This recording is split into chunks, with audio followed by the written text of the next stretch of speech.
சில பிரச்சனைகளை ஆண்டவர் தாண்ட வைக்கிறார். சில பிரச்சனைகளை ஆண்டவரே நம்மிடத்திலிருந்து அவரே எடுத்து போடுகிறார். சில சூழ்நிலைகளை கொஞ்ச நாள் ஆண்டவர் நம்மை நீடிக்க பண்ணுகிறார். சில பிரச்சனைகளின் வழியாகவே ஆண்டவர் நம்மை நடத்துகிறார். அதனால ஒவ்வொரு பிள்ளைகளுக்கும் ஒவ்வொரு விதமாய் ஆண்டவர் நடத்துகிறார். சில சூழ்நிலையில பிரச்சனைகள்ல நம்ம கூடயே ஆண்டவர் வைக்கிறார்.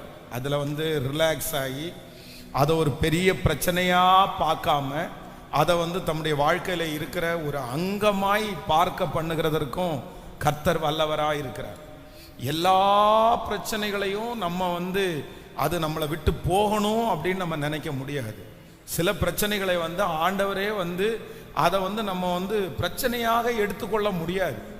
அது எல்லாருடைய வாழ்க்கையிலையும் அது இருக்கும், அந்த சூழ்நிலை இருக்கும்.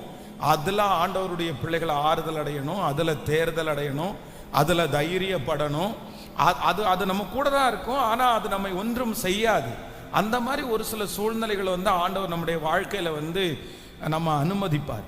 அதில் நம்ம தான் நம்மளை மாற்றிக்கணுமே தவிர அது மாறுவதற்கு நம்ம எதிர்பார்க்க முடியாது.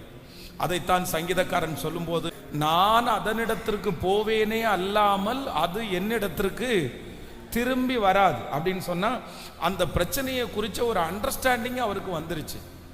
தன்னுடைய வியாதியா இருக்கிற பிள்ளைக்காக ஜெபம் பண்றாரு மரிக்கிறதுக்கு முன்னாடி. ஆனா அந்த பிள்ளை இப்ப இறந்து போயிருச்சு. ஆனா இறந்து போச்சுன்னு தெரிஞ்ச உடனே அவர் உபவாசத்தை முடிச்சிட்டாரு. படுத்துட்டு இருக்கிற இடத்துல இருந்து எழும்பிட்டாரு, சாப்பாடு கேட்கிறாரு, குளிச்சுட்டாரு, ட்ரெஸ் பண்ணிட்டாரு. அகைன் அவருக்கு முன்பாக வச்சிருக்கிற வேலையை அவ்வளவுதான் செய்யறதுக்கு அவர் கிளம்பி போயிட்டாரு. அதனால தான் எல்லாருக்கும் ஆச்சரியமா இருக்குது.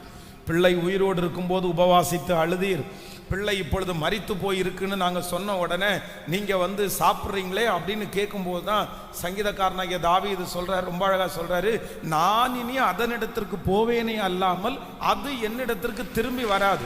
யாரோ ஒருத்தரிடத்துல கர்த்தர் தெளிவா பேசுறாரு, உன் பிரச்சனை ஆயிரக்கணக்கான பேருக்கு பிரச்சனையே இல்லை மகளே, இது ஒரு சாதாரணமான ஒரு காரியம், இதை நீங்கள் சகித்து கொள்ள முடியும், இதுல நீங்க இவ்வளவு சென்சிட்டிவா இருக்க வேண்டிய அவசியம் இல்லை, இதை யோசிக்க வேண்டிய அவசியம் இல்லை, இதை யோசிச்சு நீங்க சிக்காக வேண்டிய அவசியம் இல்லை, இதை தாங்கக்கூடிய பலத்தை மட்டும் கர்த்தரிடத்திலே வாங்கினால் போதும். இந்த பிரச்சனை நம்மை ஒன்றும் அழிப்பது இல்லை, இந்த சூழ்நிலை உங்களை அழிப்பது இல்லை. இதை விட பெரிய பெரிய சூழ்நிலையிலே இருக்கிறவர்களே, தைரியமாய் வாழும்போது ஆண்டவர் உங்களுக்கும் எனக்கும் அந்த தைரியத்தை தருவதற்கு கர்த்தர் வல்லவரா இருக்கிறார். ஹல்லேலூயா.